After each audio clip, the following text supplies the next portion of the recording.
ఇదేం ఆకో తెలుసా మీ అందరికీ? ఈ ఆకు పేరు గంగబాయిల ఆకు అండి.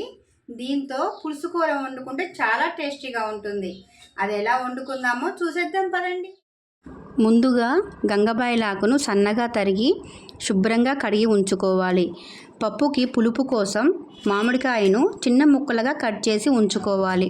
తర్వాత కుక్కర్లో శనగపప్పును తీసుకొని ఆ పప్పును కడిగి దానిలో గంగబాయిల ఆకు, ఉప్పు, కారం, పసుపు, మామిడి ముక్కలు, కొంచెం నూనె, పప్పుకు సరిపడా వాటర్ వేసుకొని 3 విజిల్స్ వచ్చేంత వరకు ఆ పప్పును ఉడికించాలి. తర్వాత పప్పు పులుసు చిక్కదనం కోసం 1 స్పూను బియ్యపిండి వేసి ఆ పులుసులో కలుపుకోవాలి. తర్వాత వీడియోలో చూపించినట్టుగా తాలింపు పెట్టేసుకొని ఈ పులుసు కూరను వేడివేడి అన్నంతో తింటే చాలా బాగుంటుంది.